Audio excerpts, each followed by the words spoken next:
Дорогие студенты Бурятского государственного университета, дорогие преподаватели, уважаемые наши пенсионеры, уважаемые высокопоставленные гости, уважаемые гости, представляющие образовательные учреждения и государственные институты. Сегодня, 24 февраля, в 14:40 мы начинаем очередную сессию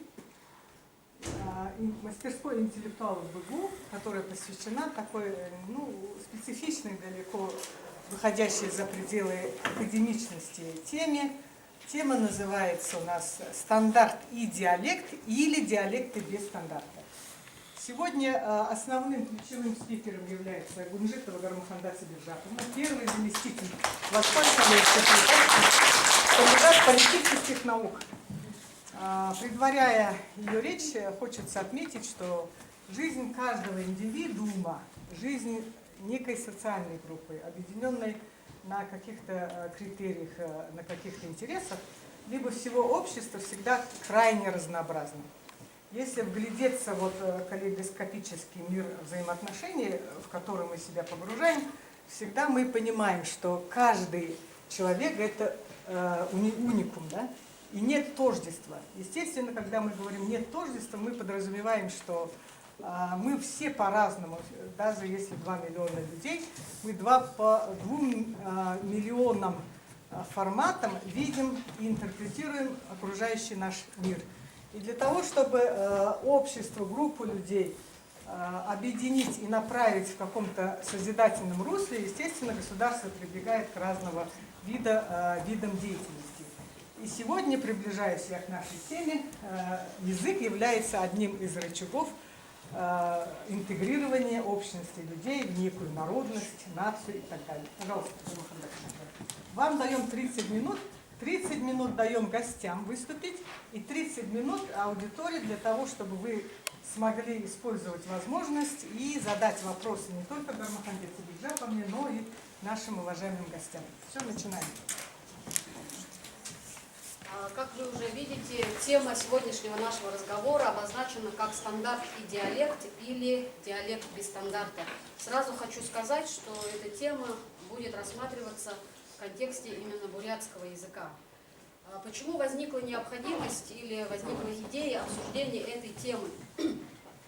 Потому что сейчас, в последнее время, у нас появилось очень много мнений относительно того, как должен развиваться бурятский язык дальше и каковы пути его развития в плане сохранения и в плане дальнейшего развития не только самого языка, да, но и его статуса и так далее. И вы знаете, что есть мнение, вы, наверное, слышали, вернее, да, что есть мнение, что нужно бурятский язык изучать, например, да, в его диалектных формах. И обосновывается это мнение тем, что литературный язык в той форме, в которой он существует сегодня, он труден для усвоения учащимися, что возникают проблемы при его изучении, есть такое непонимание самого языка именно в литературной форме. И основная масса людей говорит на своем диалекте. И еще одно мнение, что есть необходимость изменения, допустим, той же диалектной основы. Возникают вопросы, почему именно хоринский диалект должен быть в основе литературного языка. Может быть, имеет смысл, и есть такая позиция, что нужно переводить его на другую диалектную основу. И в связи с этим, то, что существуют эти мнения, это хорошо, и они имеют право на существование. И то, что эти разные мнения появились, говорят о том, что есть предмет для обсуждения. И, по всей видимости, то состояние, в котором находится современный бурятский литературный язык, возможно, требует каких-то изменений, новаций, каких-то решений, безусловно. И поэтому сегодня мы решили обсудить именно тему стандарта и диалекта. Так как мы говорим о языке, обратимся к определению ключевого понятия «язык». В данном случае я обратилась к словарю лингвистических терминов. Как видите, в этом определении основным ключевым остовом, этого определения является то, что язык – это средство, прежде всего, общения членов какого-то человеческого коллектива. И также это средство передачи от поколения к поколению культурно-исторических традиций. И эти две основные функции, которые выполняет язык, в случае с бурятским языком, конечно же, являются очень важной составляющей. Но, как известно, любое общение эффективно только в том случае, если два коммуниканта говорят на одном языке. Если, например, я начну говорить об этом же вопросе, например, на каком-нибудь языке, на котором не говорят сегодняшние участники, то, соответственно, смысла в этом общении нет. И поэтому, конечно же, единство языка для всех, кто вступает в общение, является одним из критериев языка. При этом из определения, возьмем его за основу. При этом выделяются разными авторами разные функции языка, их достаточно много. В своем выступлении я хотела бы акцентировать внимание на двух последних функциях, которые называются этнокультурная функция, которая заключается в том, что язык объединяет в единое целое представителей какого-либо этноса, как носителей одного и того же языка в качестве родного. И еще одна функция, на которую я хотела бы обратить ваше внимание, это идентифицирующая функция, то есть консолидация родственных и не только родственных племен в народность и формирование нации. В данном случае вот эта этнокультурная идентифицирующая функция очень важна для тех или иных этнических общностей. Если мы рассмотрим, как развивались этнические общности, развиваются, в данном случае рассмотрены формы этнических общностей от самых, скажем, малых до самых крупных. Род, племя, народность, нация. Если рассмотрим, что мы имеем в виду под данными понятиями, то род – это группа людей, объединенных такими характеристиками, как кровное родство, коллективный труд, совместная защита общих интересов, общность языка, нравов, традиций. Племя же рассматривается как объединение нескольких родов, и здесь такие характеристики, как общая территория, экономическая общность, допустим, коллективный труд также, общность языка, сознание, общность происхождения и также кровно-родственные отношения, связи характеризуют также и такую общность, как племя, как мы видим. Следующий этап, форма более крупная, скажем, этнической общности, это народность, которая также характеризуется языковой, территориальной, экономической, культурной общностью людей. И это объединение, которое складывается из нескольких уже племен, близких по своему происхождению. Здесь еще два положения, на которые хотелось бы обратить внимание, что для такой общности, как народность, необходимо формирование такого общего языка народности, и когда он формируется на основе одного из этнических компонентов. В данном случае возьмем основу диалекта. И одним из показателей новой общности является собирательное имя. Если применить данное определение к бурятскому языку, то можно сказать, что в данном случае мы говорим о языке народности, как этнической общности, и бурятский язык литературный в данном случае является общим языком бурятской народности. И бурят, этноним бурят, в данном случае мы рассматриваем как собирательное имя, под которым мы объединяем все племена, вошедшие в состав данной общности. Нация – следующий этап развития этнических общностей, который складывается уже из разных родственных, так и неродственных племен, рас и народности. То есть это более крупное образование. Данное определение, как вы видите, взято со ссылкой на Овсянника Куликовского, который рассматривал, в частности, формирование русской нации как раз через эти 4 этапа и делает вывод о том, что русский язык в данном случае это язык нации, объединяющий в себе как родственные, так и неродственные этнические общности. Таким образом, но если мы посмотрим вот во всех определениях рода, племени, народности, нации, ключевым и общим для всех является такой общий фактор, как общность языка. То есть общность языка это означает единый язык.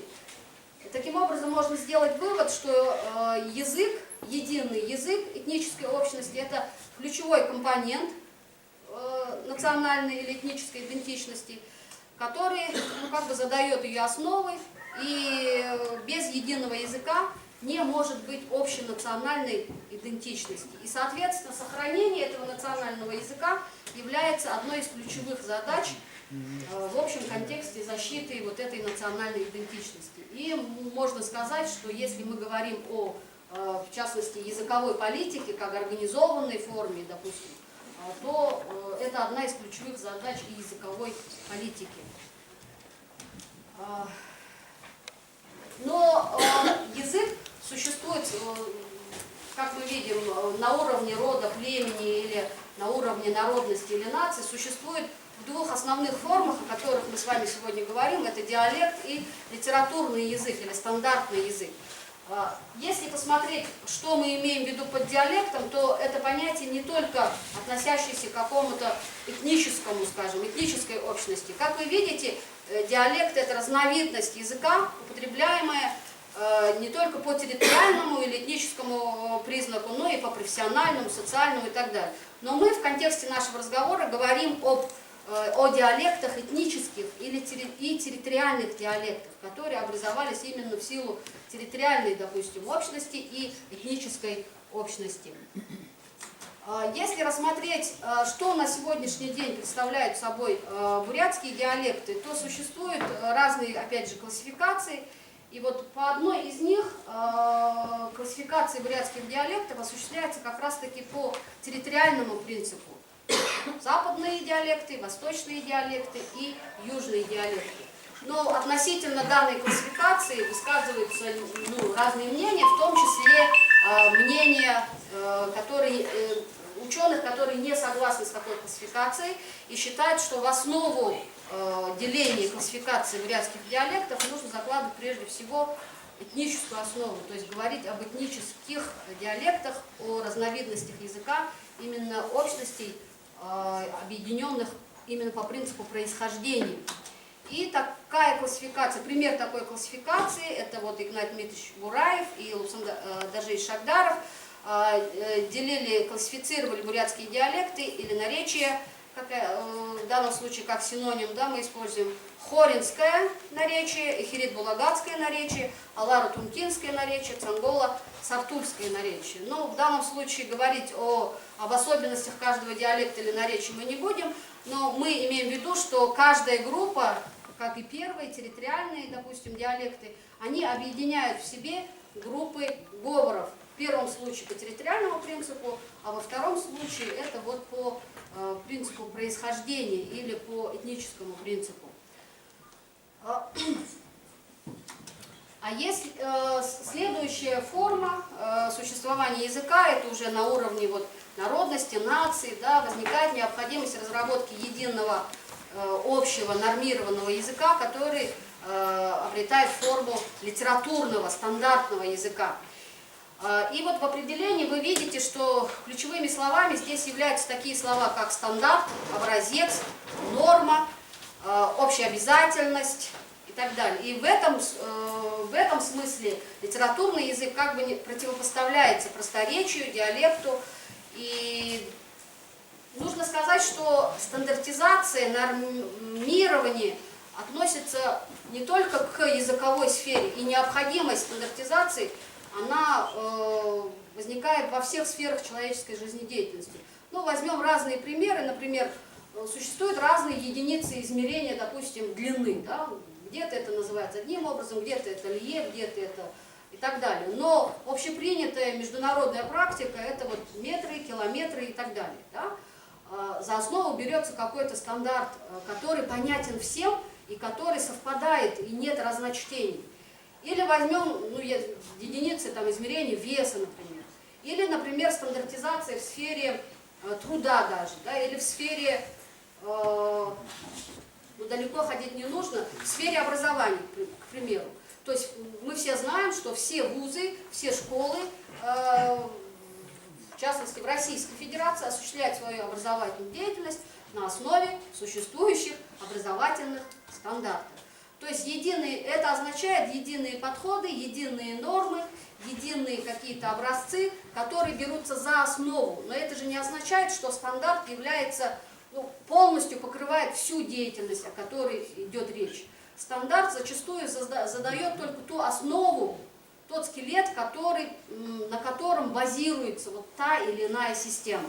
Или образовательная система, или там система, допустим, возьмем же те же нормы поведения. Общепринятые, общечеловеческие нормы поведения тоже никто не отменял. Хотя в каждой субкультуре есть свои субнормы, возможно, да, которые имеют свою специфику в зависимости от того, о какой, опять же, общности идет речь.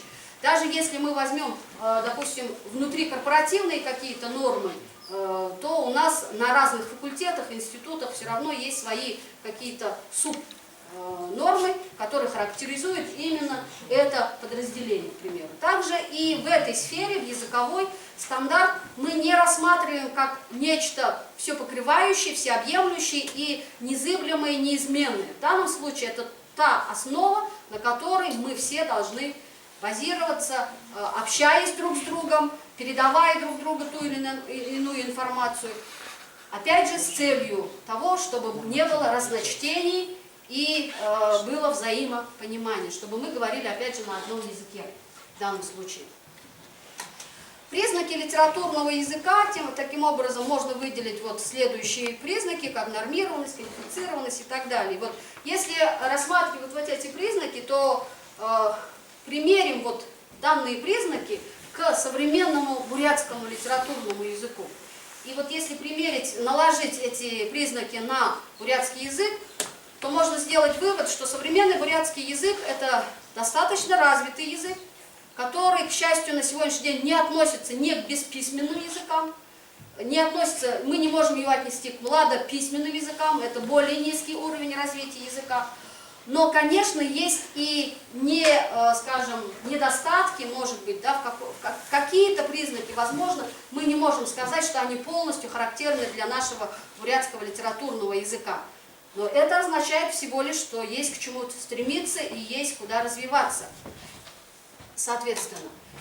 И если говорить о стандартизации, то в языковой сфере, то под этим мы имеем в виду сведение различных вариантов произношения, построения, допустим, да, языкового, морфологического изменения и так далее к какому-то одному знаменателю.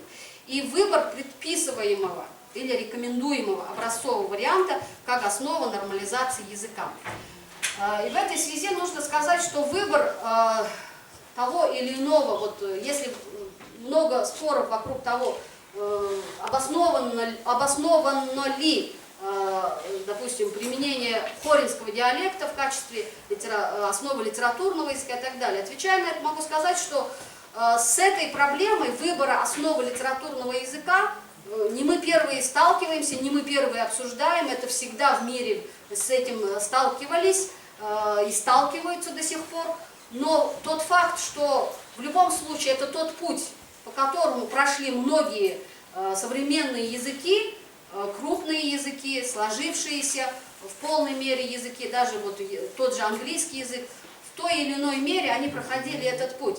И вопрос выбора основы, диалектной или там территориальной основы, это вопрос, как мне понравилось в одной из статей, это вопрос однажды сделанного выбора. И другое дело, что есть ли необходимость пересматривать этот выбор. Я не думаю, что те люди, которые в свое время принимали решение относительно того, какая основа должна лежать в базе литературного бурятского языка, не обосновывали свое мнение, не обосновывали с научной точки зрения, не обосновывали с точки зрения целесообразности. И в данном случае принцип выбора, он основан на, допустим, наибольшей распространенности, может быть, да, на численности тех диалектов, которые берутся за основу. Но опять же, здесь обратите внимание, мы не говорим, что литературный язык знак равно хоринский диалект. Мы говорим, это всего лишь основа. на которой мы наращиваем все остальное богатство бурятского языка, которое присутствует в разных его формах, проявлениях и так далее. Это не значит, что это знак равно. Это всего лишь основа, фундамент, на котором мы стали строить дальше кирпичики. Но вопрос стандартизации, безусловно, он должен быть. Это не только мнение, скажем, мое личное, да, это мнение, я думаю, наших коллег, которые здесь присутствуют. И, конечно, стандартный язык должен быть, и вопрос, как мы его будем развивать. Как работает вот стандартизация на практике? Ну вот посмотрите, да, стандарт, зурган слово, да, это общепонятная литературная норма обозначения числа 6, зурган. Диалектные варианты, жоргон, йоргон, ну и может быть кто-то может дополнить, допустим, да. Или слово невыдыхе. То есть вот здесь в данном случае произносительные особенности, да, нывыте, кто-то может сказать, кто-то говорит нывытхи, но общепринятая норма это нывыдыхи. Или лексическая, допустим, норма ивыше, то есть это общеупотребительное литературное слово ивыше старшая сестра. Диалектные варианты могут быть самыми разными, то есть здесь тоже можно дополнить, это абве, бааве, авжа и так далее. И вот если мы используем одну основу, один образец за как бы стандарт, то в данном случае мы имеем возможность понимать друг друга. Я просто здесь в этом контексте приведу такой пример, который имел место в моей практике. Мы пришли учиться на факультет бурятской филологии, и между мной и моей одногруппницей из Бичурского района произошел такой разговор. Она сказала: «Мини баве ансамбльда хатырдык». Я, как представитель закаменского говора, понимаю, это мой отец танцует в ансамбле. Но так как я владела информацией о том, что у нее, она не самая старшая, да, она одна из младших, у нее много сестер, я удивленно спрашиваю: «Бавеш хадитейм?» Она говорит: «Хорин дурбете, 24 года». Я вообще вот вошла в ступор и говорю: а это твой отец? Ну, и начни бавы его. Мини бавы. И только тут до меня доходит, что мы говорим на разных языках, и я говорю: ты кого имеешь в виду? Она говорит: я сестру. А ты кого имеешь в виду? Я имею в виду отца. И вот на данном примере мы видим, что вот эти разночтения, а если бы мы использовали слово «ават», ну, таких проблем бы в взаимопонимании у нас не возникло. Таким образом, но это не означает, что речь идет только о функционировании или о примате или преимущественном каком-то положении литературном. Да, безусловно, в плане общеупотребительности, нормированности и так далее, безусловно, важнее роль литературного языка и роль именно объединяющего фактора. Но это не значит, что диалекты не имеют права на существование. Безусловно, они имеют право на существование, и они имеют очень важное значение для развития языка, для обогащения литературного языка, как в лексическом, грамматическом, фонетическом и так далее, во всех смыслах, во всех планах. Но однако, на мой взгляд, есть необходимость четкого разграничения функций той или иной формы языка, диалекта или стандартной формы, то есть литературного языка. И в данном случае, если рассматривать в ракурсе видов речевой деятельности, в которых используется в большей мере диалект или литературный язык, то вы видите, что литературный язык существует во всех формах, видах речевой деятельности. Мы на нем говорим, мы слушаем, можем слушать, писать, читать и так далее.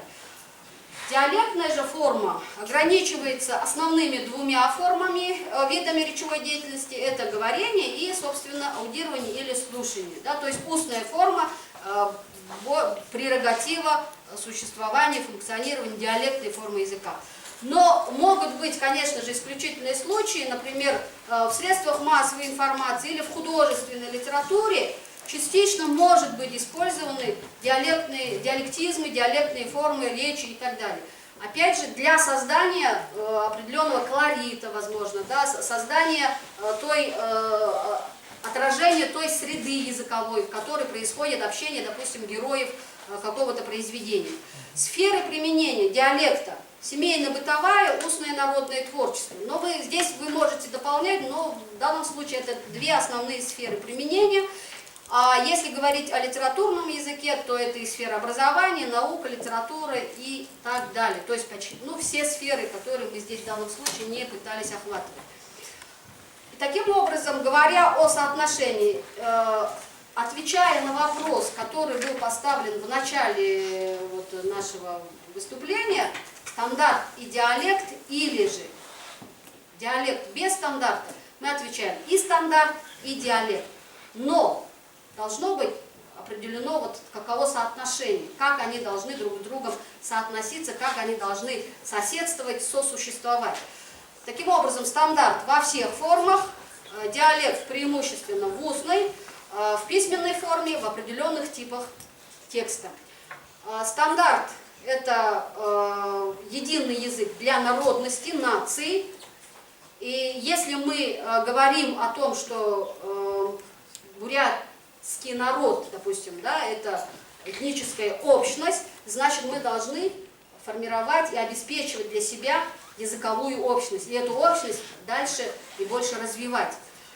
Если говорим о диалекте, то это уровень общности рода племени. И, соответственно, если мы говорим, хотим существовать на общебурятском уровне, как общность человеческая или этническая, да, то мы должны говорить прежде всего о стандартном литературном языке.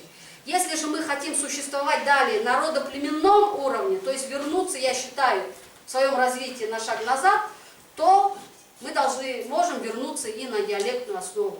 И сделать учебники для закаменских отдельно, для иркутских бурят отдельно, для курумканских бурят отдельно и так далее. И 5 минут осталось. Хорошо. И, соответственно, и в конце мне хотелось бы привести такой образ, что стандарт в данном случае мы рассматриваем как скелет, а диалекты – это мышцы, которые позволяют этому стандарту находиться в движении, развиваться, усиливаться и так далее. И выводы, которые мы, подытоживая все вышесказанное, да, хотели бы обозначить, это то, что литературная норма или стандарт является наиболее значимым фактором единства народа. И данное убеждение должно стоять и стоит во главе угла языковой политики всех государств мира. И для наиболее успешной реализации задачи интеграции этнических общностей в народность или нацию следует развивать литературный язык. Как и любая форма жизни или как любая система, язык должен подвергаться оценке, ревизии, пересмотру некоторых единиц с учетом изменений внешнего мира. Например, новые лексические единицы вводить или внедрять и так далее. Это должно быть в динамике. Диалект выполняет функцию обогащения литературной нормы. И функционирование диалектов происходит или должно происходить с учетом ограничений, накладываемых их статусом. Спасибо большое. Спасибо за внимание. У меня вопрос сначала к вам, Дармахандар Сабиржановна. Я поняла, что вы постулировали позицию, не только свою позицию, но и своих коллег. Назовите, пожалуйста, ваших коллег, какое учреждение они представляют. В данном случае я и мои коллеги представляем бурятское отделение Восточного института Бурятского государственного университета. Это кандидаты, доктора филологических наук. Представители бурятского отделения Восточного института. Пожалуйста, поднимите руку. И мнение, я думаю, студентов наших также, которые обучаются на бурятском отделении и будут в дальнейшем как раз-таки подвигать, кто-то из тех, которые поднимали литературному бурятскому возражений против постулированных идей? Так, пока нет. Тогда мы начинаем к прениям, обсуждениям. Прежде чем к этому приступить, я бы хотела напомнить, что мы не должны далеко уходить. У нас стоит вопрос выбора. Да? Стандарт и диалект – это один вариант соотношения, и диалект без стандарта. Конечно, из этого вытекает, что возможен третий вариант выбора, то есть диалект сначала, потом стандарт. Но Гармаханда Сабиржаповна все-таки выбрала 2 выбора, но 3-й выбор не возбраняется. Я бы хотела пригласить к микрофону Дашибалданова Дембрыл Ламу. Я очень хочу, чтобы вы поприветствовали. Ректор Буддийского университета. Ну, тогда мы поприветствовали вас, потому что мы обязательно должны вас приветствовать первым. Высокие гости, представители Народного хурала. Пока что вы не выступаете, да? Так, хорошо. Давайте тогда слушать других гостей. Я бы хотела предоставить слово Сиренову Бабасану Горжевичу, старшему научному сотруднику Института монголоведения, культурологии и тибетологии Сибирского отделения Российской академии наук. Ну, вы, видимо, удобно будет, наверное, сюда высветить. Так, если учесть, что где-то примерно будет 10 выступающих, я вынуждена как модератор ограничить каждое выступление 3 минутами. Так, пожалуйста.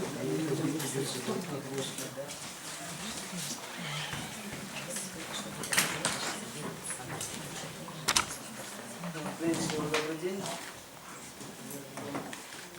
Сегодняшняя тема очень, конечно же, можно сказать, интересная и, можно сказать, злободневная, поскольку у нас в Республике Бурятия остро поднимается вопрос о том, что происходит замалчивание, зажимание диалектов бурятского языка. Говорят, что прежде всего должен развиваться, конечно, диалектный вариант языка. И доходит, конечно же, как в начале 90-х и позже подниматься вопрос в том, чтобы в каждом диалектном ареале был свой собственный литературный язык. Эту тему поднимал Цыбекжат Побоевич Дмитриев, работавший заведующим нашего дела, доктор филологических наук, в одной из своих статей. Но тогда было другое время, когда по-другому ставился вопрос, но в последнее время, когда у нас идет активная дискуссия по поводу диалектной речи и литературного языка, я просто удивляюсь тому, с какой самонадеянностью у нас люди берутся решать вполне сложные специфические профессиональные вопросы, то есть вопросы, касающиеся языкознания, бурятского языкознания. В связи с этим у меня даже возник такое название, сказать, для таких людей, как самонадеятельные ученые. Почему-то никто в геометрию не лезет, в физику, не опровергает законы Ома, но пытается опровергнуть то, что было создано очень квалифицированными, высокообразованными специалистами, окончившими Ленинградский государственный университет, Бурятский госпединститут и многие другие весьма уважаемые учебные заведения. Вот этот вопрос был поднят, точнее начал будироваться в начале 2000-х годов. Это всем известно, что наша буддийская традиционная саммит этот вопрос начала поднимать. И далее обострился в 2013-2014 годах, когда принимались законы о языках, изменения закона о языках народов СНГ и закон об образовании, касающиеся части, касающиеся как раз преподавания бурятского языка. В последнее время вот это раздувание этой темы, раздувание пламени вот на этом маленьком костре привело к тому, что у нас бурятская нация начала уже делиться, мне кажется. То есть вопрос Шихантипше приобрел более актуальную такую окраску и стал практически уже механистическим маркером, разделяющим нас налево и направо. Совершенно неверно противопоставлять бурятский язык, литературный язык и диалект. Бурятский язык, который у нас общее понятие, как у нас говорила Гармаханда Сабиржаповна, имеющие разные варианты: литературный язык и диалект. Диалект обслуживает устно-бытовое обиходное общение. Литературный язык – это нормированный язык, который утверждается практически по-хорошему. Этот литературный язык должен был бы утверждаться в законе о языках народов СНГ. Но что сказать? Таким образом, я очень прошу всех, кто поддерживает или будирует этот вопрос, да, вот, противопоставлять язык и диалект, литературный язык и диалект, оставить в покое все это дело, заниматься своими непосредственно профессиональными делами.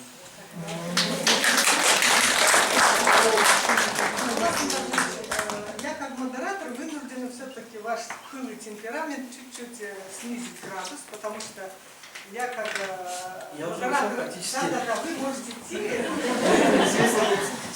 Я все-таки против того, чтобы общественных деятелей, которые все-таки радеют за дело общее, да, не называли там лесть. Вот эти эпитеты, я думаю, неприемлемы для академического собрания, которое мы представляем сегодня. Да. Я обосновываю ваш пыл и темперамент очень большим желанием, скажем, нормировать, регулировать языковую политику. В любом случае, когда появляется некая деятельность, которая осознанно, неосознанно вступает в противоречие со стандартом, нельзя оценивать однозначно. То есть мы не должны говорить, что оставить в покое и так далее. Слава Богу, потому что там, где тонко, там и рвется, правильно? Поэтому мы должны поблагодарить людей, которые тратят время и все-таки дают понять, что не все в нашем королевстве так мирно и чинно и правильно. Поэтому я очень ценю ваше выступление, Балас Андаржевич.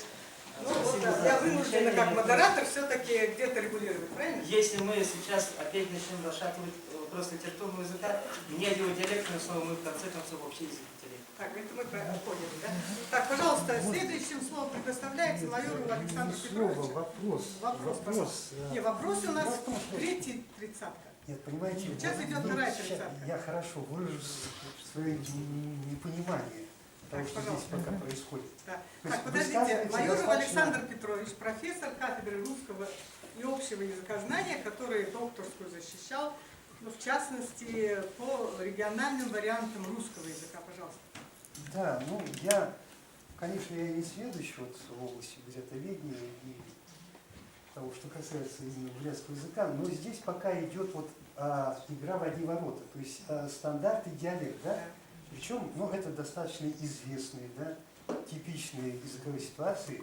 То есть вторую точку зрения я, честно говоря, не знаю. В чем суть? Хорошо. Может, они кто-нибудь расскажет? Так, Диалект и хорошо, стандарт. давайте так.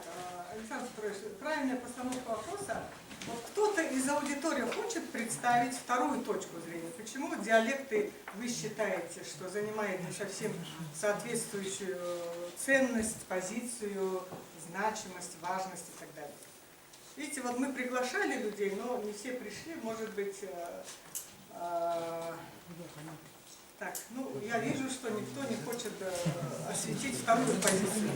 Но Гармаханда Сабиржаповна, в принципе, вначале сказала, в чем заключается вторая позиция. И Балас Андаржевич тоже сказал вторую позицию. Правда, немножко назвал эпитетом не очень благозвучным самонадеятельности. Да? В любом случае мы идем дальше. Александр Петрович, Вот здесь вопрос, почему стандарт плохо работает. Почему стандарт не работает? Вот, теперь Это вся вопрос, основная проблема. вот третий, значит, у нас два выбора было, третий канва наших рассуждений, реплик, комментариев, вопросов, стало быть, стандарт плохо работает. Вот то, что я говорила, там, где слабо, где тонко, там рвется, да? Вот подумайте над этим третьим вопросом, я хочу предоставить слово Речи Сандановне Дылоковой, заведующей кафедрой бурятского языка и методики преподавания бурятского языка. Можно я свое выступление подведу все-таки под третий момент, Хорошо. почему стандарт не работает. Безусловно, то, что отметили здесь сидящие люди, что диалектная форма, она в устной выговорении, аудировании превалирует, да, и дети наши, выходя, то есть литературный язык, во-первых, литературный бурятский язык, он функционирует только на уроках бурятского языка, на занятиях по бурятскому языку сегодня. Знаете, я только чисто, может быть, методическую точку зрения. Здесь, так, логику. Первое, здесь прозвучала мысль, что литературный бурятский язык, он сложный, его достаточно сложно изучать. Это первый момент был. Второй момент, то, что дети говорят на диалекте, и пусть и говорят на диалекте, зачем нужен литературный язык, если дети говорят на диалекте. Да? Постараюсь, может быть, в силу как осветить вот эти моменты. Технологические, то есть с позиции методики преподавания языка, присутствует два таких понятия. Бывает позиция сложность усвоения и трудность усвоения. Да? Сложность усвоения – это, получается, наш сам бурятский язык, да? Содержание его, а трудность усвоения – это чисто технологии, техники, методики его изучения, получается. Тогда таким образом, отвечая на этот вопрос, начиная с начальных классов, если дети говорят только на своем диалекте, стоит, мне кажется, и я в этом убеждена, учителю, который преподает бурятский язык, учителю, который обучает детей говорить на стандартном хорошем бурятском языке, да, он технологически должен говорить, то есть учить детей с самых начальных классов, учить детей переводить диалектную форму языка на литературную форму языка. То есть, другими словами, сложность языкового освоения заключается в том, что материнская плата, она одного цвета, одной конфигурации, а и переходя в школу, мы должны переключить, как говорится, для этого, для переключения нужна здоровая, успешная, эффективная методология, методика обучения. Да, методика обучения нужна. Ну, то есть, получается, первый вопрос какой? То, что стандарт у нас, получается, не совсем пребывает в развитом состоянии, форме, виновата не совсем успешная методика. Ну, в частности. Да, в частности, потому что все-таки методика, она была успешна, все-таки мы выросли на методике, которые обучали нас, и мы бурят КЛР, то есть мы можем говорить, да, и переключая, и как на своем диалекте, так и на литературном одинаково. Этому нас когда-то учили. Сейчас время другое, и, наверное, в соответствии времени надо все-таки еще раз пересматривать вот эту методику обучения языка, бурятскому языку. Вот это хотелось. Мы все знаем, что все-таки бурятское отделение Восточного института, я думаю, что вы согласитесь, продвинулось далеко вперед вообще в разработке методики обучения бурятского языка, как не родного, то есть уже второго после русского. Да? Я думаю, что возле поныне там мы не можем сказать. Я хотела бы предоставить слово Берхеевой Галине Александровне, потому что Галина Александровна, главный научный сотрудник отдела языкознания Института монголологии, буддологии и психологии, стояла вообще в истоках создания государственного языка, государственного закона о государственных языках народов Республики Бурятия. Почему я об этом все-таки хочу отметить? Потому что закон очень хороший. Но вот работает ли закон, это очень интересный вопрос. Может быть, вы где-то там по этому закону больше 20 лет, да? Законы создавались в очень сложных условиях. На тот период это был очень хороший закон, потому что, во-первых, не было... Это канадская форма закона была. Она была приемлема, потому что это был очень критический момент вообще в истории. И нужно было просто успеть въехать вот в эту колею перестройки, когда действительно предлагались разные законы. Кстати, российский закон в тот момент ставил все национальные языки впереди русского закона. В 1996 году, когда стали переделать, русский язык стал на первое место. Все национальные языки. Все правки уже потом пошли. И вот в этот период был самый сложный в плане, что нужно было выработать такой вариант, который бы, во-первых, поднял бы статус бурятского языка, а во-вторых, не ущемил бы, так ясно, что права большинства русского населения, да, чтобы и русский язык функционировал. И тогда это было сложно, потому что вообще это первые вообще были законы в Советском Союзе про языки. Поэтому это история. Подождите, закон. Дело в том, что вообще на тот момент, когда вот даже я выступала в Биткро, все говорили, а что это такое? Да, перед учителями бурятского языка. Люди просто не знали, что есть такой закон. Что мы, самое интересное, что мы единственные, кто ставили статью о том, что учащиеся могут сдавать на бурятском языке экзамен вступительный. На тот период вообще ни преподавания, ничего не было в школе. Поэтому вот этот момент мы еще долго потом отстаивали эту статью, уже когда менялись все, там, чистка была этого закона и так далее. Закон не работает, потому что не было механизма внедрения. Механизм – это обязательно ответственные структуры, сроки и финансы. что за какие статьи, когда постепенно должны все это внедряться. Если многие законы в союзных республиках все почти были обеспечены, там были специально созданы комиссии, которые принимали экзамены. И, естественно, что прием, там, допустим, на работу тоже осуществлялся признание государственного языка. У нас на тот момент это было очень сложно внедрить. Мы просто не были готовы на это чисто кадрово, не говоря уже о финансах. То есть вот причин, я думаю, что здесь очень много вот того, что у нас случилось, да, потому что тут есть объективные, субъективные причины утраты языка. Это, конечно, самое важное, то, что мы в течение всего советского периода через систему образования шло постепенно 15-20 лет бурятский язык изымался из сферы обучения, преподавания. Поэтому вот это все мышление, во-первых. Во-вторых, шло социальное давление, это престиж языка. Да? То есть все знают, что было очень много писем руководства о том, что дети не могут поступить и так далее без знания хорошего русского языка. Соответственно, утрата. Да? И уже даже в семьях бурятских, особенно в городских, говорили, зачем нам язык, если ребенок дальше будет учиться где-то в центре, там, в вузах и так далее, без бурятского языка. Я хотела тут еще сказать, что вот это то, что говорила Гармахова, да?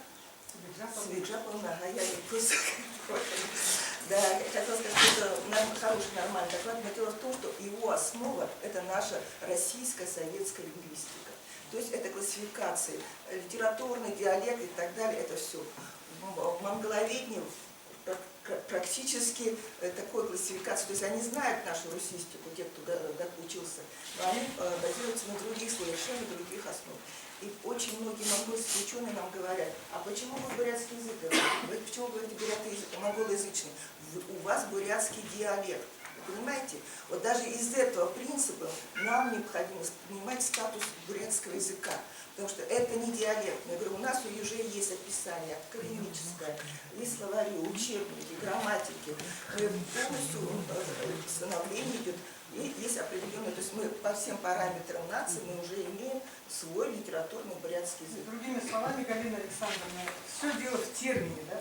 То есть И если мы термин называем тоже, да. монголоязычные диалекты, тут мы сразу признаем, что у нас нет национального бурятского языка. Это так? Да, нельзя, да, вот это очень важный момент, я почему говорю, что необходимо нам, как филологам, лингвистам, поднимать именно статус бурятского литературного языка.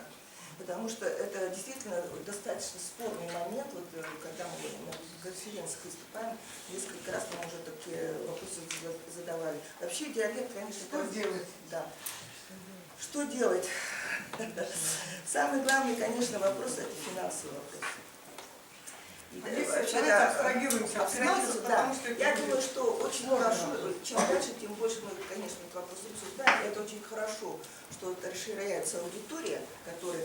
Я знаю, что все специалисты, любой философ, политолог, преподаватель, экономист, социолог, они почти все говорят на разных языках. Мы филологи, вот почему говорили об интеграции, интегративном подходе, мы совершенно по-другому пишем и говорим, чем говорят те же политологи, историки. Когда мы начинаем рассматривать тоже вопрос двуязычия, я просто знаю, что они к этому вопросу о русском языке вообще о двуязычии, а вообще филологической проблематике.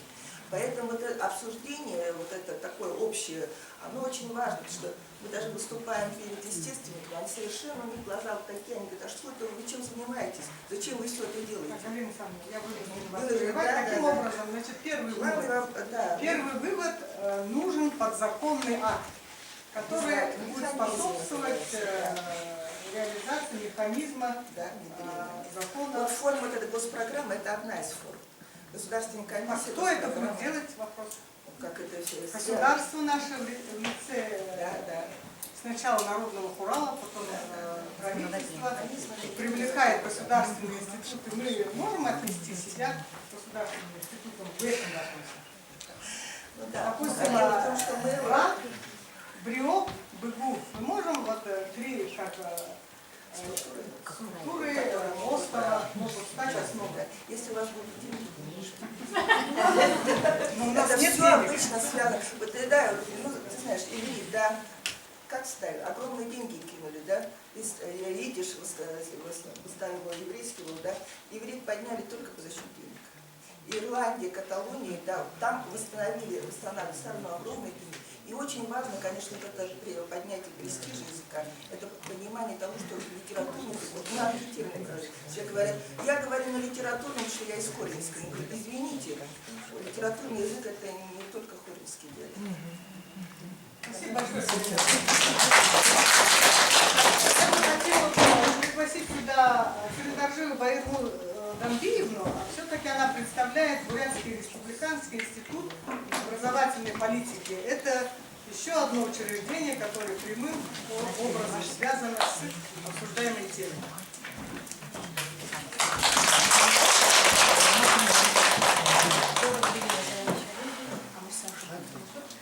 Конечно, это проблема, которую мы поднимаем сегодня, действительно актуальна. И у меня 2 минуты, да? Так, ну, нет, 3,5 минуты. Но я просто, знаете, попробую свою тоже точку зрения отразить. В большей степени я, конечно, согласна с точки зрения Гармуханды Цибекжаповны, поскольку я представляю не только Бурятский республиканский институт образовательной политики, но и Бурятский государственный институт. Значит, вот что касается, почему в настоящее время вот такая дилемма возникла, диалекты или стандарт. В ходе недавно проведенного социологического исследования мною, допустим, в поселке Восточный выявлена следующая картина. При 98% русского населения и 2% бурятского населения, когда подходишь к ученику начального класса и спрашиваешь, владеет ли он своим языком, он так тихо, скромно молчит. Несмотря на речи не идет ни о каком диалекте, и я пришла к выводу, что вот с такого маленького возраста у детей есть некая преграда, хотя он свободно говорит на своем языке, но уже в 1 классе у него сидит вот какое-то такое ограничение, когда речь идет о родном языке, у него такое. Нет гордости. Нет гордости. То есть низкий имидж бурятского языка. Да, это во-первых. И во-вторых, я думаю, это еще связано с тем, что когда в свое время переходили с диалектов на литературный бурятский язык, все-таки у носителей диалектов, по всей видимости, возникло некоторые чувства, скажем, неполноценности, вполне возможно, своего диалекта. И поэтому вот отношение к своему диалекту как к некому несовершенному бурятскому языку, к сожалению, продолжает сохраняться не только у детей, но и у людей гораздо старшего поколения, скажем. И вот в этом отношении, когда речь идет о том, что необходимо восстанавливать или возрождать и развивать диалекты в их устной форме, я могу сказать, что почему нет? Почему нет? Потому что, к сожалению, на практике мы приходим к тому, что в селах носители диалекта перестают говорить на своем диалекте. Вот в этой части я могу сказать, что за диалекты, да, пусть они развиваются. Но тем не менее, вот как совершенно четко сказала Гармуханда Цибекжаповна, литературный язык это все-таки некий стандарт, некая норма, некий образец, которому надо следовать. И это тот фактор, который может сплотить весь народ. И вот просто, да, я даже не готовилась к выступлению, но могу просто сказать, что вчера, читая одну статью, увидела вот такую цитату, что нормированием языка, стандартизацией языка должны, конечно, заниматься профессионалы. Профессионалы-лингвисты.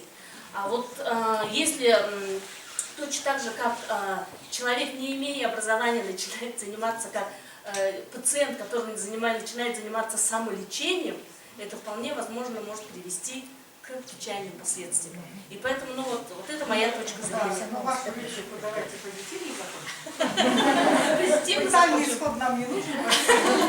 Но тем не менее, я хочу сказать, что все-таки вот в части развития диалектов у диалекта должна быть четкая сфера применения. Пусть это будет семейно-бытовая, устная речь, фольклор. Ну, где-то образовательное. Вот почему бы не сделать, допустим, приложение к учебнику, вот приложение 1, приложение 2. И ребенок, читая на литературном языке написанные тексты, он может нет.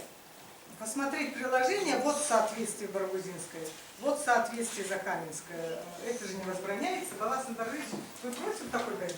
Я категорически против, потому что мы в школах за государственный счет преподаем бурятский государственный язык, литературный язык. Если мы каждому ученику будем выпускать такие говорения, во-первых, это какие деньги? Ну, если муниципальный район осиливает это, почему надо запрещать?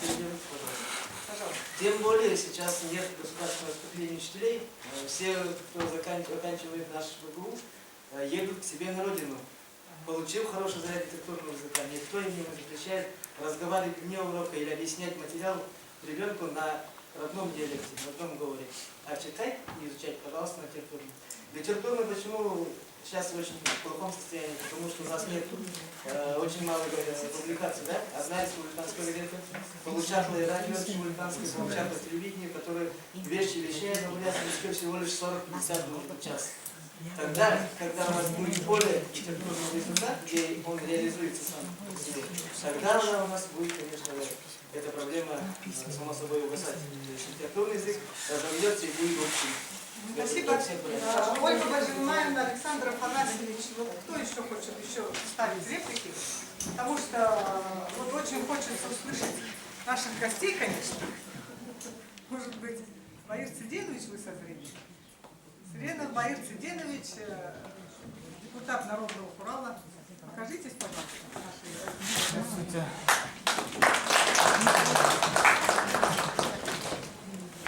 Я сразу скажу, что в целом я посетую, да, с точки зрения, что безусловно должен быть единый стандарт языка.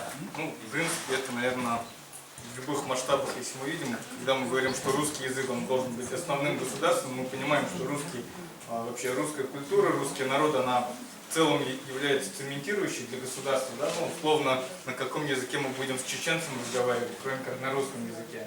То же самое, наверное, так скажем, как матрешка в определенной степени, наверное, устроены другие языки на разных уровнях, в том числе наш бурятский язык, поэтому действительно необходимость развития нашего литературного языка, она есть.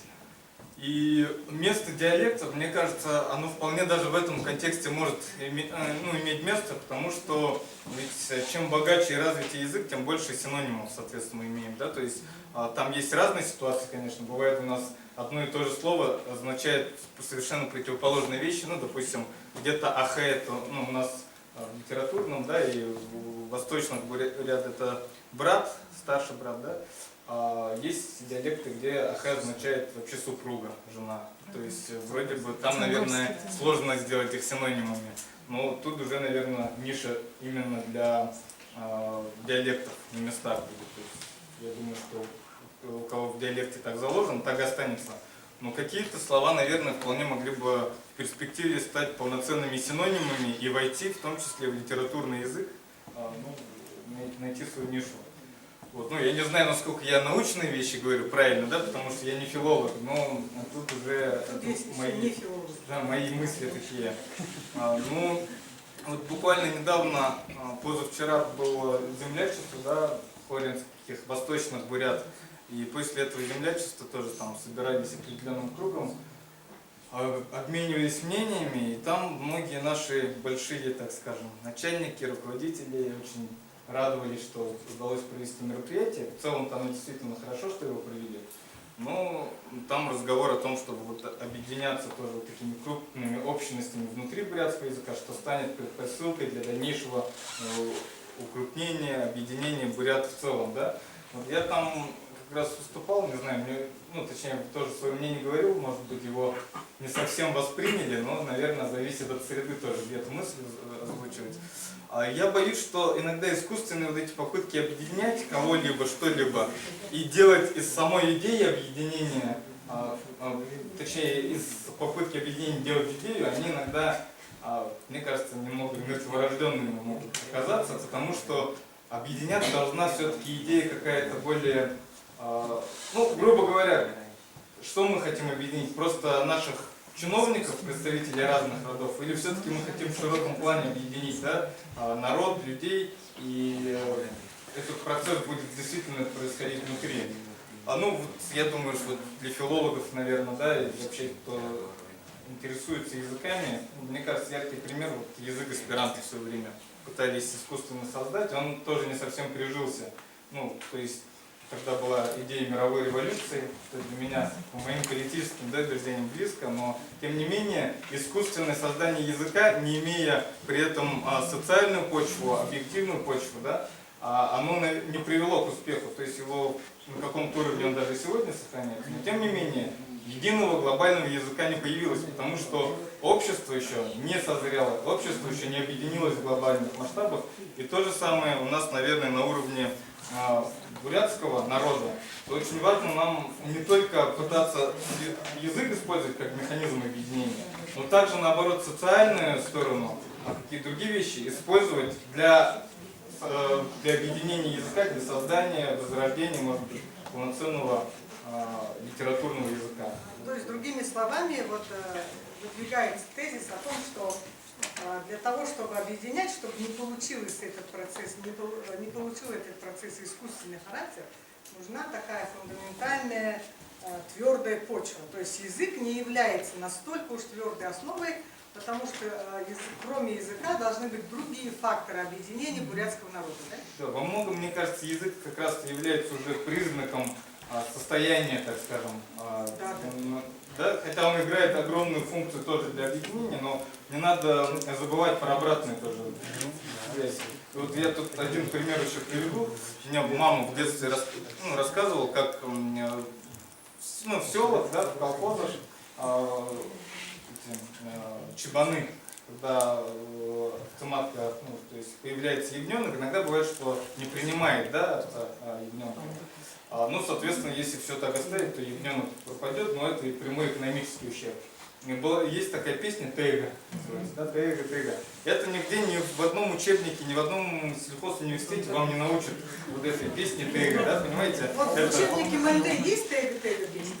Нет, она как фольклор, может быть, где-то передаваться в книгах, но вот именно как реальный применимый какой-то механизм, да, то есть оно возможно только на селе. Вот условно, поднимем село, тогда оно само собой, вот эта языковая среда, она там. А ее не надо придумывать искусственно, ее не надо создавать, как иногда у нас звучит, что мы должны создать языковую среду. Но очень сложно мне представлять, как мы в Улан-Удэ создадим эту среду. На авиазаводе чертежи вертолетов на бурятском не будут, и не надо к этому стремиться. А вот реальная языковая среда, она во многом культурная среда, она сохраняется на селе. Это опять-таки связано с социальными вопросами, с вопросами экономическими в том числе. Я понимаю, может быть, несколько глобально говорю, конечно, да? Но тем не менее... Политик пришел, да?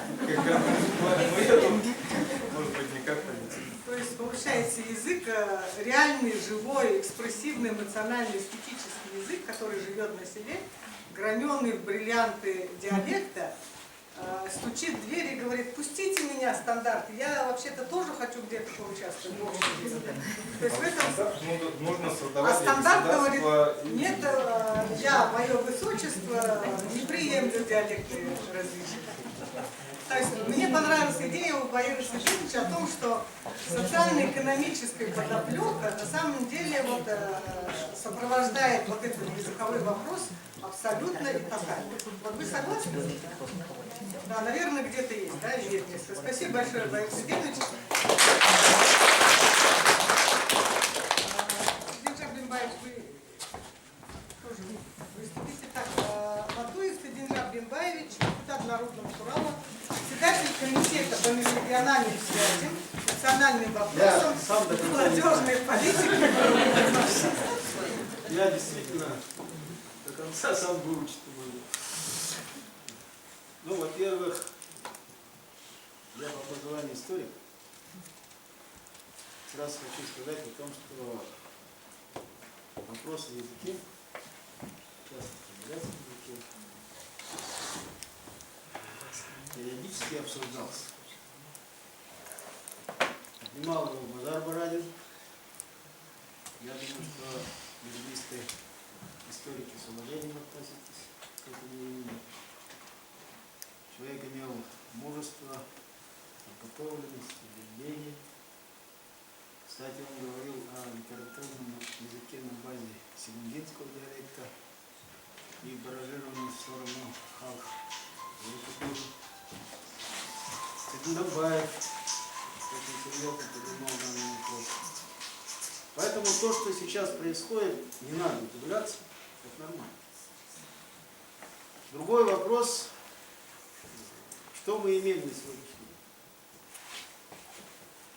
В создавшейся ситуации депутат Народного Урала, входящий в комитет, в котором я вот работаю, мы убедили своих коллег, правительства и в том числе научное сообщество о необходимости подготовки и принятия закона о поддержке бурятского языка как государства.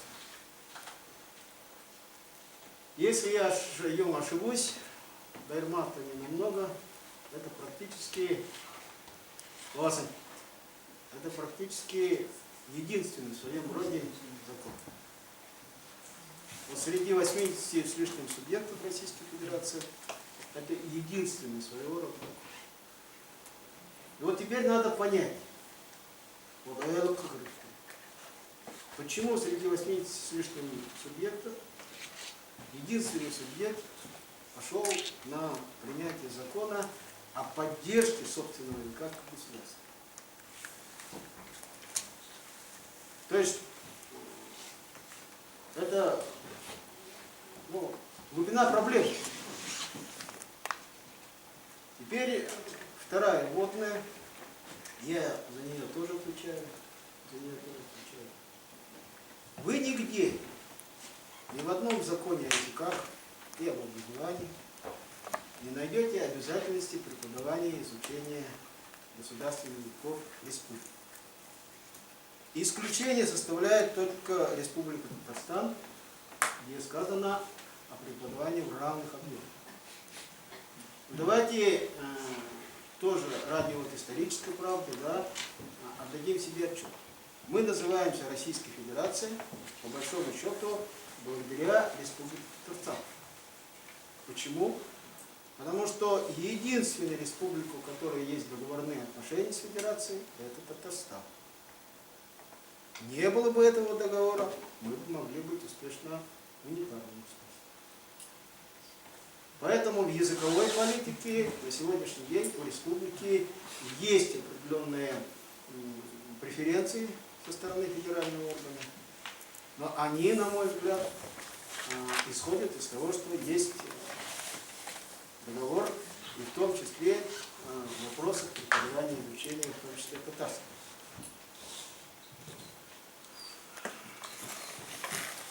А закон, который мы разработали и приняли, он решил вопрос реального финансирования.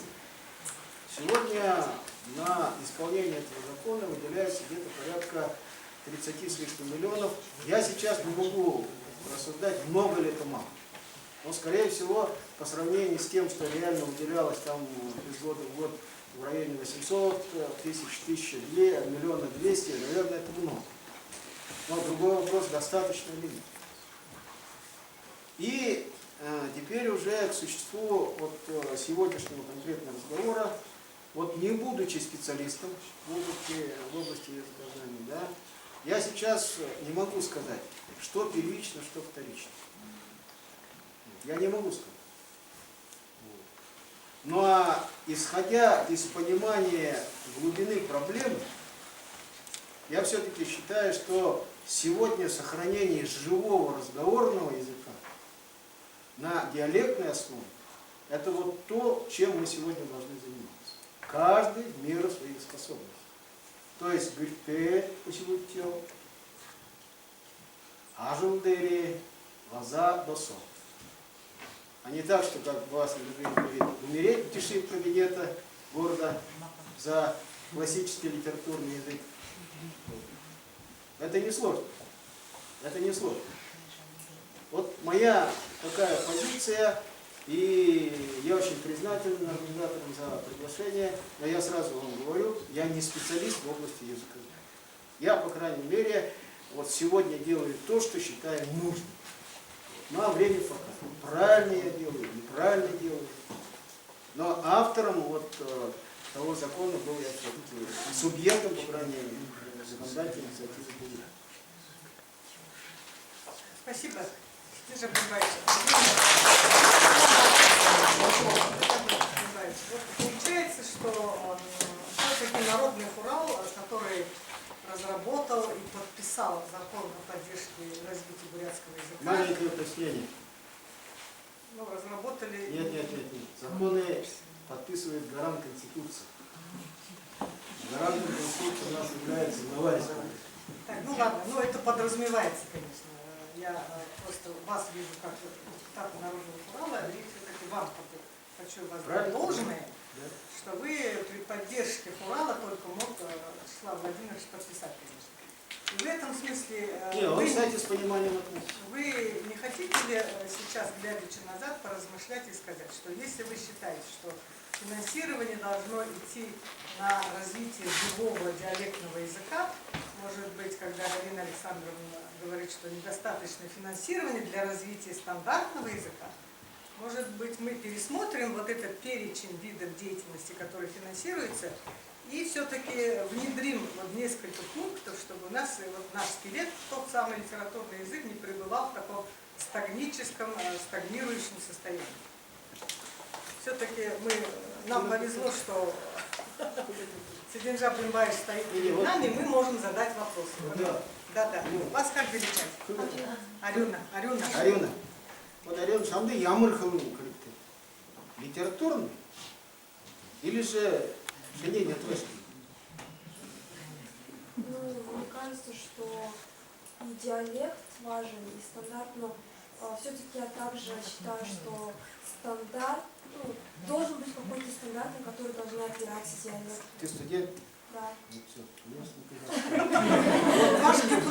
все, который независим в этом.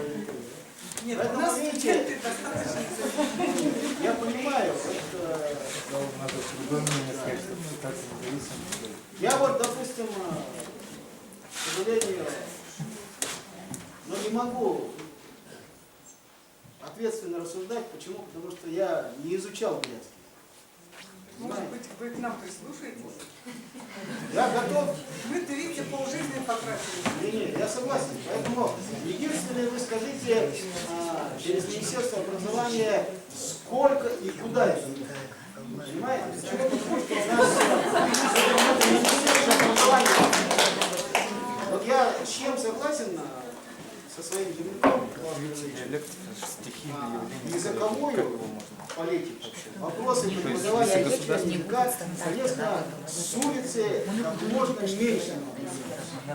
Поэтому у нас есть Министерство образования, ставка перед ними задачу, они нам ее грамотно сформулируют, мы обязаны это дело рассматривать. Большое спасибо за поддержку.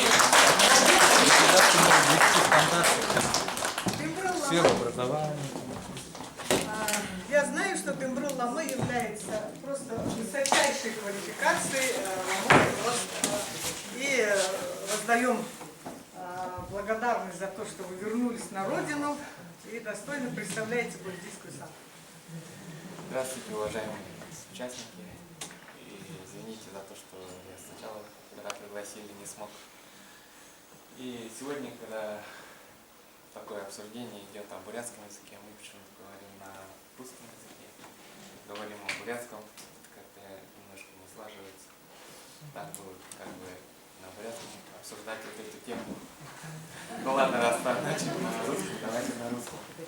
И вот то, что хочу сказать, что диалект без стандарта, вот эту тему, как бы, ранее выступающие уже сказали, что нужен стандарт, и то, что некоторые делают, что-то это не совсем ученый подход имеет в виду. Ну это так. То, что традиционно самка России, в Татане делается, наверное, вы уже в курсе.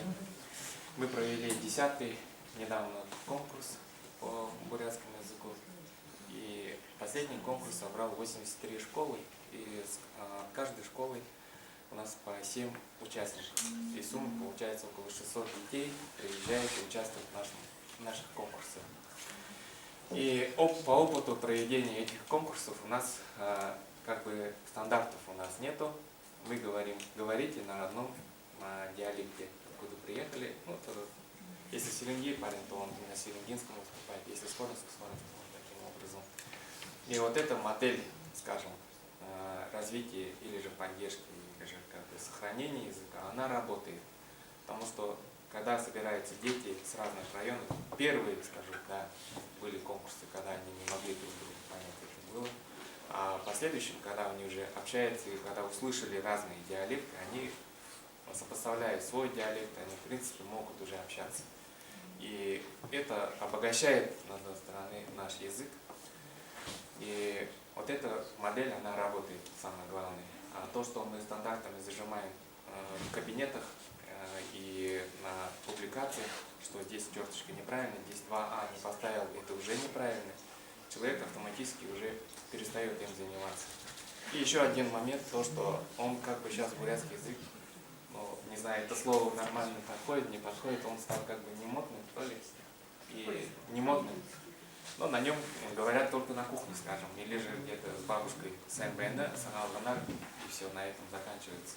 Для молодого поколения, в частности для ученых, конечно, кто занимается этим вопросом, надо как бы разработать некую систему, чтобы в соцсетях или где-то говорили, ну, писали, может быть, какие-то интересные публикации, а то, что было, ну, старые или же какие-то исторические моменты, или не знаю, что-то такое неинтересное, наверное, уже.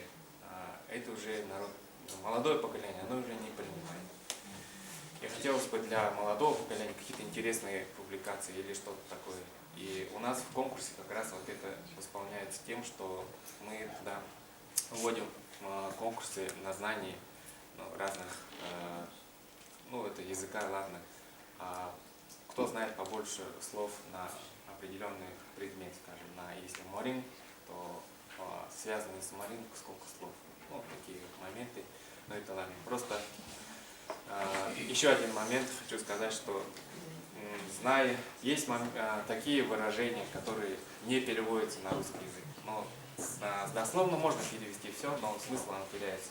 Поэтому вот те моменты, которые звучат красиво, мудро и применительно в жизни, когда человек встречается с трудными ситуациями, и встает каждый день перед выбором, у него было несколько вариантов, скажем, на русском языке у него так, на бурятском у него так. И мог он выбирать, а если только один язык знает, и он уже получается, и в ситуации у него тяжело получается принять решение, а когда у него несколько вариантов, то он может уже варьировать ими. И в этом плане как-то вот ту часть нашей базы или же фундамента, который на бурятском языке у нас есть, его как-то вытащить и хотя бы записать. И в прошлый раз, когда проводился конкурс, Сколько конкурсов было? в общем, 10-й конкурс прошел, а внутри, ну, конкурс мы имеем в виду этапы, да, этапах, ну, там 2, скажем, по рукоделию, а другие уже чисто связаны с устным знанием. То есть языковой конкурс — это часть большой такой этноконцентрированного конкурса. Да. Ясно. А вы какую задачу ставите перед собой, когда нашу работу выполняете? Ну да, так получается. Но мы занимаемся не профильным своим занятием, я это признаю, но кто-то должен заниматься им. И оно дает, наши действия дают результаты главные. И поэтому я сам как бы не филолог, я больше части философ, наверное. И видя ту ситуацию, когда у нас на селах происходит, и я можно сказать, что, Думбрыловка, извините, что я прерываю, ваша основная задача — это повышение имиджа живого языка бурятского? Применимость. Нет, это, одна задача — это повышение имиджа, он должен начать гордиться, ребенок, что я на своем диалекте говорю и победил своего оппонента. Вот, скорее всего, Думбрыловка применим. Они гораздо тоньше ставят. Статус юнгов, они просто делают и постепенно оно уходит. Конкурс обычно проводится на литературной норме, они от этого ушли, получается, и говорят, что конкурс можно проводить на разнообразие диалектов, да? То есть тем самым сфера применения расширяется. Вообще, мне кажется, как мы вопрос ставим, очень важно. То есть вот эта вот тема наша сегодняшняя, она, наверное, более актуальна, вот, постановка все-таки в контексте государства, государственной политики. Потому что ведь никто вообще не отрицает, что должна быть конкретная государственная политика по развитию языка, но при этом общественные организации, религиозные институты, они же тоже выполняют свою социальную, общественную функцию, и это отдельная ниша. И вот как раз в том числе, возможно, вот у меня сейчас даже мысль скорее пришла, что диалекты, развитие диалектов как раз-то может быть ниша вот для общественных, для духовной, да, составляющей. Но государство, мне кажется, мне сложно представить, как государство может вообще заниматься развитием диалектов. Я понимаю, что государство может заниматься языком, как раз стандартом языка в целом, да, то есть как у нас документы должны оформляться на каком языке, там, я не знаю, официальные дела, а при этом именно в целом шире сохранение языка, оно же шире, чем только государственное использование. Вот там уже действительно Датсан огромную роль играет. Так, хорошо, может быть тогда, Дембрул Ламха, мы будем говорить о том, что давайте все-таки просвещать нашу общественность, публику, потому что идет же однобокая интерпретация. Вот говорят, что буддийская сангха занялась не своим делом и вытесняет стандартный литературный язык. Стало быть, это неверно, да? Да, здесь в этом диалект и стандарт. Я не могу вот это судить и сказать, что верно, неверно. Просто когда мы говорим стандарт... Так, пожалуйста, Оксана Александровна, вопрос... Просто сколько урок там с первых уст хочется узнать. Вот между играми надо хордо, ондо не дхайрхан хоркшеду хибут, хлы хукжон, хлын дере дугорны, хлын дере надны. Харин огдо тинда савор навор, коридор савора, надны габынды, ямар хлын дере хордно, ягад быйбые хлсыгны лыш. Тато гаре хлыныты от хордо поряд хлын дере хор, ямар хлын дере ягад хордно. Ордор хордно, порядара хордно, литературный хлын дере хордно, але сылгын буряду, сылгын хера хордно, харин буряду, харин хера вдоху бет хордно.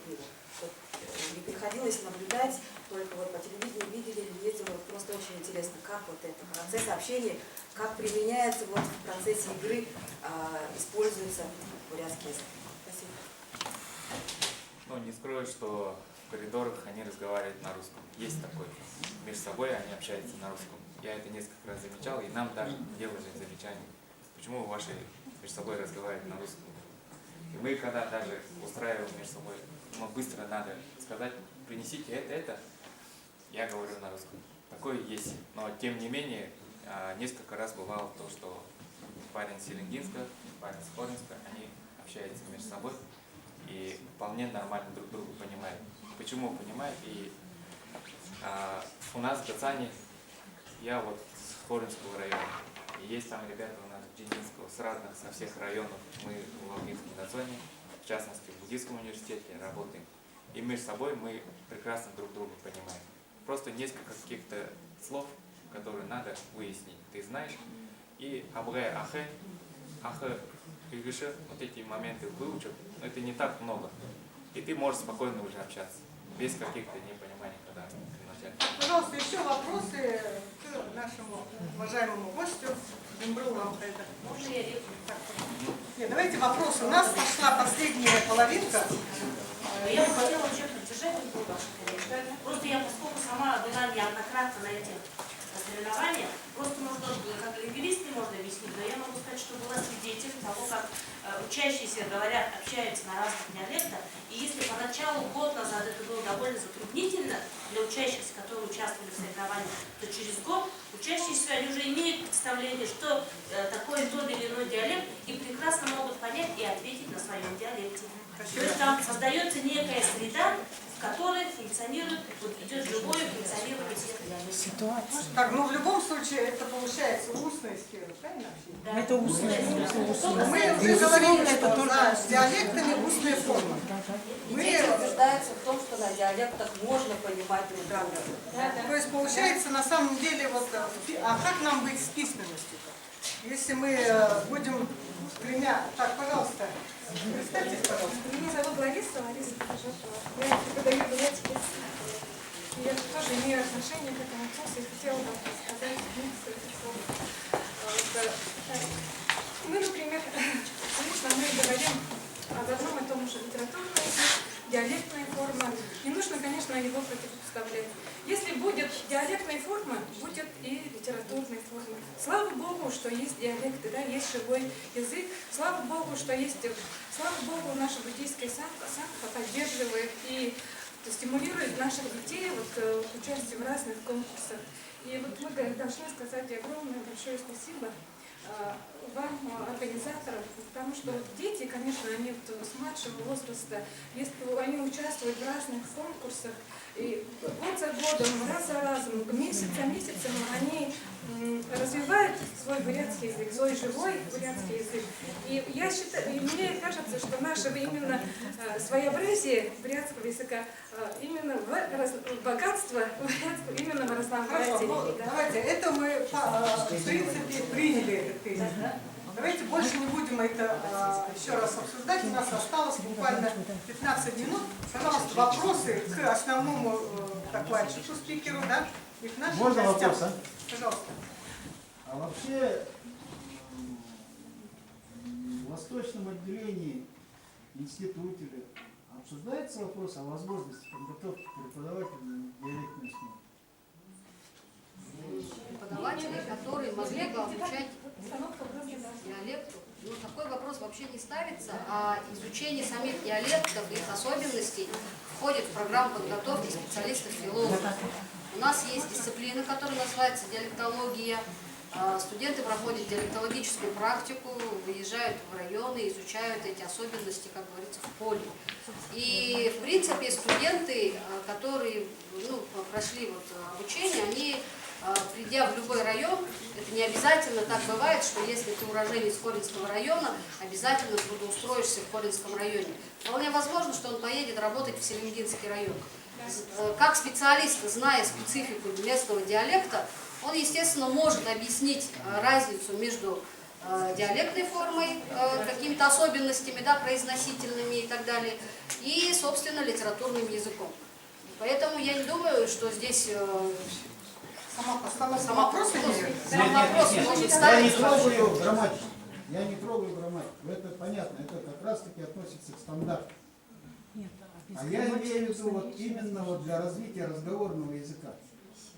Но если они в диалектологической практике поднаторели и имеют большие источники, вот они, баргузинцы, вот хоринцы, наверное, они могут преподавать в том числе и вот эту разнообразную лексику. А что тогда будет входить в понятие преподаватель? Письменная речь. Вообще, слушая разные мнения относительно того, у нас нет противоположного мнения относительно того, что диалекты могут существовать без стандарта. Да? То есть вторая часть, она сама собой отпала. Как сказал Александр Петрович, у нас игра в одни ворота. Мы все говорим об одном. Уже в два ворота. Да. Нет противоречий в данном случае, мы единомышленники в этом смысле. Другое дело, что слушая, действительно мы должны признать, что если возникли эти вопросы, что литературная форма не устраивает, или возникают вопросы по ее сложности или трудности усвоения и так далее, то это, наверное, значит для нас, специалистов, в том числе БНЦ, БГУ, БРИОП и так далее, это значит, что для нас ставится задача, может быть, пересмотра какой-то, может быть, реформы какой-то, частичной реформы литературного языка, в плане, может быть, лексическом, Цидин Джабрибаевич, что, может быть, не стоит именно зацикливаться только на одном каком-то стандартном слове и говорить, что только так можно говорить, а остальное нельзя, а ввести туда, как синонимический ряд, Боris Циденович об этом говорил, уже несколько слов диалектных, и при этом ничего страшного. И здесь хотелось бы отметить еще один момент. Я специально, готовясь к выступлению, немножко пошерстила в литературе бурятской. Смотрела варианты, статьи по использованию диалектизма в художественной литературе, в русской художественной литературе. допустим, Шолохов, да? Там богатство языка, особенности местного говора, да, о котором идет речь, представители которого там выступают героями, они показываются. И я взяла специально бурятские произведения. Возьмем роман, да, Диндамбаева про Доржи Банзарова.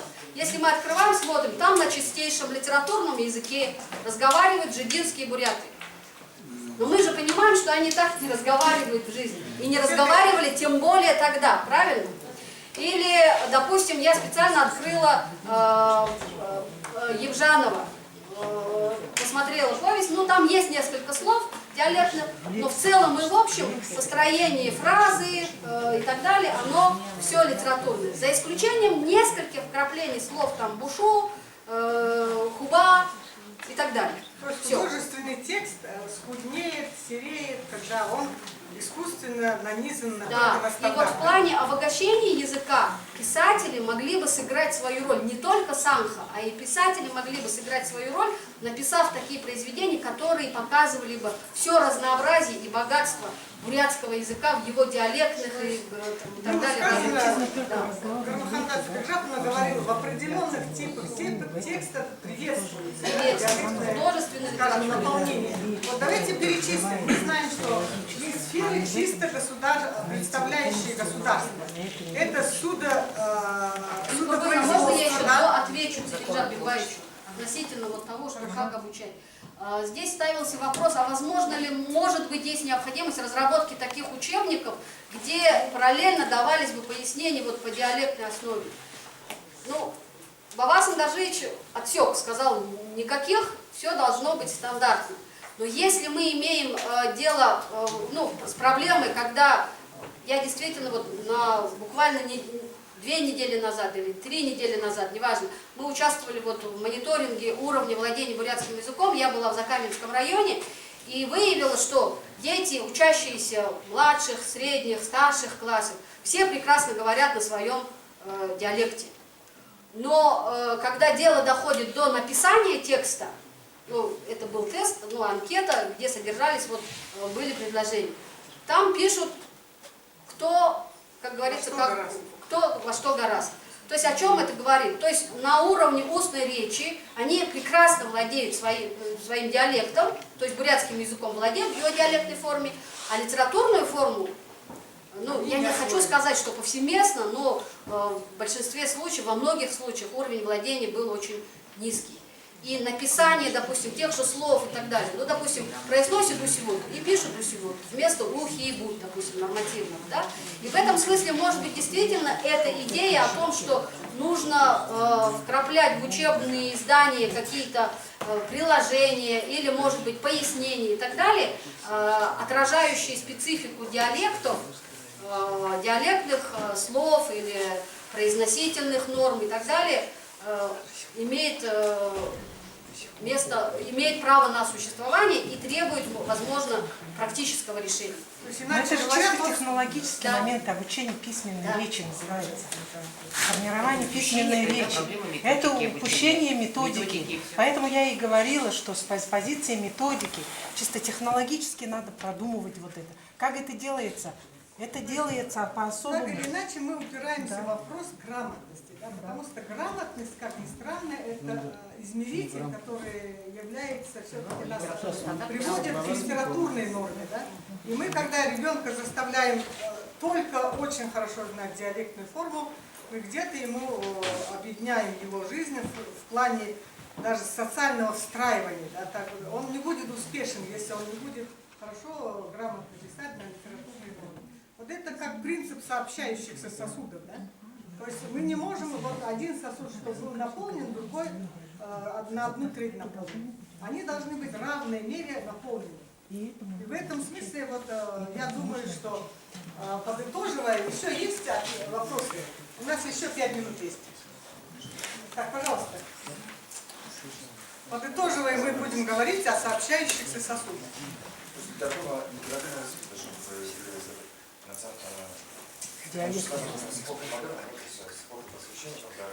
Государство на базе вот этих отдельных эпосов создавали какую-то унифицированную отношение. Вот касаемо бурятского языка, получается, что если брать Российскую империю, то именно порядок договор между отдельными родами, то есть там вопрос именно какой-то унификации не стоял, да, то есть там было именно процесс создания нации начался именно в советское время, да, Советская революция, когда вот именно появилась государственная основа, Монгольская ССР, то есть началось попытка создания государства на базе учения. То есть это искусственный язык, и Вот за 70 лет этот процесс, он как бы не получился создать. Подождите, это не искусственный язык, просто хоринский язык эмигрировал в статус литературного языка. Он не искусственный, он живой язык. Так, вопрос какой? Вопрос в том, что Советский Союз не удался, и процесс создания бурятской нации, он может сказать, что он тоже не удался. Мы сейчас так вопрос стоял о том, что российская империя, пример места диалекта для объединения, для попытаться переосмыслить и заново попытаться, то есть вернуться к академии и попытаться заново пересоздать. Так, хорошо, значит ли ваш вопрос, что формулировать его следует так. Значит, в связи с тем, что наш проект возвеличивания, развития, совершенствования литературного хоринского языка, по вашему мнению, провалился, да? Будем ли мы считать, что нация не состоялась? Это чисто мнение молодого человека. Хорошо, значит, хорошо не сформулировал. Пожалуйста, представим как? Вот, кстати,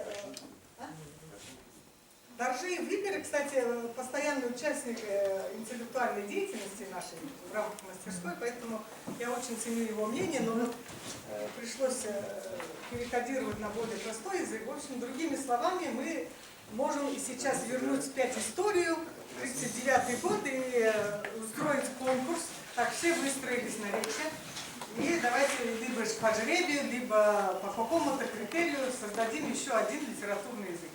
Я думаю, что это, конечно, идея, ну, нельзя сказать примитивная, но я думаю, что это неприемлемая идея. В любом случае, хорошо, плохо ли, ну вот хоринский диалект оказался на месте и вовремя, да? Мы будем с этим считаться, но пусть живет, только надо нам что делать? Вместе со всеми общественными организациями, коих представляет наша буддийская уважаемая Санта, другие организации, мы государственные вузы, мы БРИОП, мы Институт языкознания РАН. Все вместе все равно мы должны сесть и обсудить. Вот что делать нам? Как развивать стандарт? Стандарт, он должен развиваться, потому что стандарт это не есть статическая сущность, правильно? И в этом смысле опыт буддийской санхи учитывать. И критически посмотреть на себя, на языковую политику. Есть ли у нас локальные акты, которые работают и так далее. То есть есть большое разнообразие вопросов, которые вытекают из сегодняшней обсуждаемой темы. И говоря о заключении, у кого-то есть еще другое заключение? Сказать диалектом да, но стандарт должен быть объединяющий. Вот, допустим, если даже посмотреть на Республику Китай, да, там вот путунхуа, вот это письменный, он же объединяет все диалекты. Точно так же, диалектом да, потому что вот я 10 лет проработала в цангольском диалекте, и я не скажу, что мои дети, выйдя вот я то же самое говорила при Хамбаламе, выйдя за пределы моего кабинета, заговорили на литературном, нет, они говорили на цангольском своем диалекте. Но при этом я с ними изучала литературный бурятский язык. И это возможно, потому что есть такое понятие, как методика. Но помимо этого, пожалуйста, общественные организации, помимо этого, пожалуйста, то, что предлагали наши остальные. Да, диалектом, да, живой язык должен присутствовать, но при этом должно быть такой объединяющий, стандартный литературный язык, он должен тоже быть. Я так думаю. Так, спасибо. Еще есть подготовленные? Литературный язык, он имеет, национальный язык, он имеет, национальный язык имеет два вида. Это бурятский литературный язык и диалект. Диалект и бурятский литературный язык мы разделяем на письменный и устный. На письменном языке бурятском литературном печатается газета «Бурят-Дунем». Мы читаем «Бурят-Дунем», да? На письменном литературном языке. «Бурят-Дунем» нас объединяет. Единственная газета, да, «Бурят-Дунем». На устном, да, литературном языке выпускаются передачи, да, на бурятском языке, радио, телевидение, бурятский драматический театр, там выпускают разные пьесы на бурятском языке. Да, естественно, вот это устно. Другими словами говоря, да, национальному языку мы имеем в виду равное синхронное развитие диалекта и литературной нормы. Да? Так, еще есть мнение? И в этом развитии должны подключиться в этот процесс все, не только школа, вуз, государство, но и семья, прежде всего, конечно. Семья – это хранилище диалектного варианта. Если семья, общественные организации поддерживают, значит, диалект развивается. А литературный, стандартный язык поддерживается, совершенствуется в школе, в вузе. Ну, Оксана Александровна, ваша семья вся говорит на бурятском Моя языке семья, дома. я гордо могу сказать, моя семья, мои дети говорят на родном Так, языке. вот давайте, Я это раз мы поддерживаю. работаем на эфир, да, вот я знаю, что... Давайте озвучим семьи, которые должны мы считать, что они образцовые. Вот я перечислю. У нас есть в Восточном институте Бадагаров Жаргал Байндалаевич. У него очень простая хитрая схема. Он домой заходит, значит, как будто снимает с себя русский язык и говорит детям на бурятском «Бешани доход, юшелгун», и не отвечает. И дети вынуждены переключить код, и у них табу железно работает. Есть еще Дамбини Масердашиева сын, Дамбиев Баир. Вот вчера я его Саваловна поздравляла, и вот я беседовала с двумя внуками, они вообще мне не реагируют на русский язык. Потому что, видите, в детском сознании уже выработался такой механизм автоматизированный. Если ты бурятское лицо носишь, будь добра, говори по-бурятски. А детям, соответственно, 4 и 2 года. Вот такие семьи, конечно, есть. Вот дай Бог нам, вот ныне сидящим присутствующим, тоже этого нехитрого закона придерживаться и, возможно, где-то сдвинуться. Так, еще есть мнение? Я бы еще раз хотел, все-таки диалект, точнее стандарт, мне кажется, вот в том более широком плане, может быть, я понимаю, что сообщающиеся сосуды, я согласен, но ну, опять на таком уже примере своей семьи, да, у меня двоюродный брат, у него дети вообще детство провели в деревне, переехали они в Улан-Удэ, дома разговаривают родители на бурятском, но племянница начала теперь приходить домой, разговаривать по-русски, на вопрос отвечать по-русски, при том, что она бурятским владела, и дома вроде бы все говорят. Вот, я так это связываю больше с тем, что с ролью уже школы, потому что она начала ходить здесь в городе в школу, и вот какой-то, вот, видимо, вот как раз о чем говорили, что престиж языка, искреннее понимание, насколько язык важен. Ведь и вот эти вот вещи, я чуть-чуть с вами тоже не согласился бы, что когда мы пытаемся детей заставить говорить на родном, вот через силу, вот я тебя не понимаю, оно все-таки больше воспитывает негативные отношения. Да, они, может быть, через силу будут говорить, но это не воспитывает именно какое-то вот искреннее, духовное какое-то желание. В этих случаях, Борис Владимирович, извините, я перебиваю, все-таки они очень гордятся тем, что говорят только на чистом языке. Нет, говорить надо, но я имею в виду, что сам психологический подход у нас иногда даже старшие, да, наше поколение с каким-то вот именно я понимаю, что от того, что они переживают, но они иногда как будто с негативным контекстом, ну что же делать будем, все, язык теряем, ну что ты не говоришь, что по-бурятски, ну заговори ты. От этого вот психологию нам надо самим тоже. Я горжусь, что я сам по-бурятски говорю свободно, но вот именно как раз психология наша должна более на позитивную волну, что так, как... Мы принимаем вашу ремарку, но вот говоря о психологии, мы же все-таки люди, скажем, ординарные, мы все время смотрим на начальство, да? Вот является ли это психологической мотивацией, если вы, представители законодательной власти, исполнительной власти, вот все-таки тоже будете гордиться бурятским языком и начнете на ряде собраний говорить на бурятском языке. Это будет мотивацией психологической? Но я тут вот как молодой уже, да, так политик, скажем, ну, общественный деятель, могу сказать, что уже тут прорекламировать бурятский язык, мне лично он просто элементарно помогает тем, что как наше старшее поколение, особенно бурятское, услышит, что по-бурятски, все, ты самый лучший на земле, молодец, можно уже больше ничего не говорить.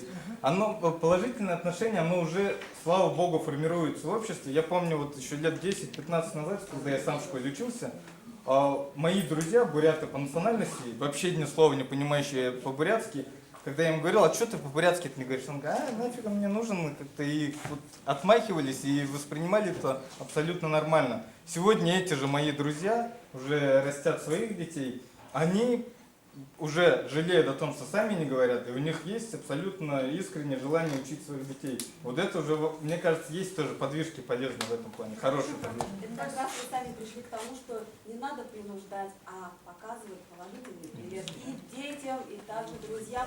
И мы не должны жаловаться, говорить, мои дети не говорят на бурятском языке, а ты приди, поговори с мужем, с женой, с мамой, с папой, покажи пример, как ты разговариваешь на бурятском языке. А вот через оставление, конечно, никогда ничего хорошего не бывает. Лариса Демидовна говорит, что сейчас, в особенности среди молодых людей, все-таки есть оттепель, да? То есть нормальное, позитивное отношение к языку. И вот это мы должны брать как тоже мотивацию, правильно, продвижения бурятского языка. Мы очень благодарны нашим гостям. Зидинжи Абримбаевич, нам спасибо. Ларисе Демидовичу, пожалуйста, еще отдельные.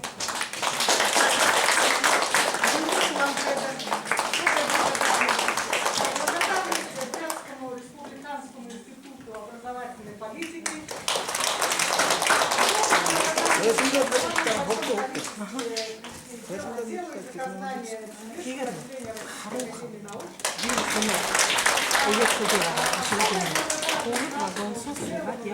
Которые тоже хотят сказать, мы тоже общественные сильные организации.